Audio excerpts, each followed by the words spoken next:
নিহত সাংবাদিক আসাদুজ্জামান তুহিনের পরিবারের দায়িত্ব নিতে হবে। তৃতীয় দাবি হচ্ছে সাংবাদিকদের বস্তুনিষ্ঠ সংবাদ প্রকাশে বাধা দেওয়ার জন্য শাস্তিস্বরূপ বাংলাদেশের সর্বোচ্চ আইন নিশ্চিত করতে হবে। গাজীপুরে সাংবাদিক আসাদুজ্জামান তুহিন হত্যার প্রতিবাদ ও বিচারের দাবিতে রাজশাহী বিশ্ববিদ্যালয়ে কর্মরত সাংবাদিকরা 4 দফা দাবি জানিয়েছেন। 4 নম্বর দাবি হচ্ছে গণ অভ্যুত্থানে নিহত আহত সাংবাদিকদের তালিকা নিশ্চিত করা এবং তাদের চিকিৎসার ব্যয়ভার নিশ্চিত করা। শনিবার দুপুরে বিশ্ববিদ্যালয়ের প্যারিস রোডে কর্মরত সাংবাদিকবৃন্দ ব্যানারে আয়োজিত মানববন্ধন থেকে এসব দাবি জানানো হয়।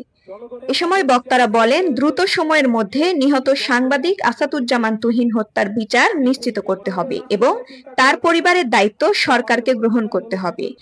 সাংবাদিকদের বস্তুনিষ্ঠ সংবাদ প্রকাশে যে কোনো ধরনের বাধা দেওয়াকে সর্বোচ্চ আইনগত শাস্তিযোগ্য অপরাধ হিসেবে বিবেচনা করা উচিত। একই সঙ্গে সাম্প্রতিক গণ অভ্যুত্থানে নিহত ও আহত হওয়া সাংবাদিকদের একটি তালিকা প্রণয়ন করে সবার সামনে প্রকাশ করতে হবে।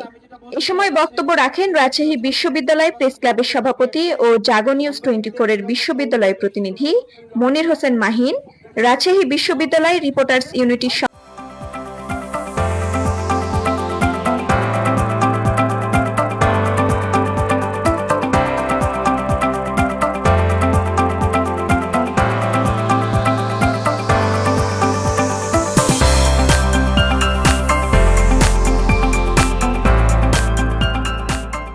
সভাপতি ও চ্যানেল 24 এর বিশ্ববিদ্যালয় প্রতিনিধি সোহাগ আলী ও রাজশাহী বিশ্ববিদ্যালয় সাংবাদিক সমিতির সাধারণ সম্পাদক ও প্রথম আলোর বিশ্ববিদ্যালয় প্রতিনিধি সাজিদ হোসেন।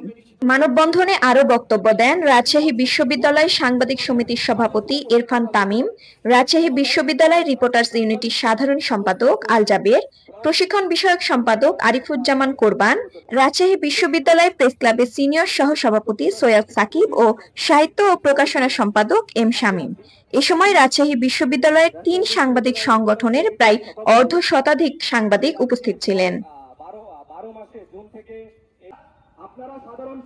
উত্তরভূমি, রাজশাহী।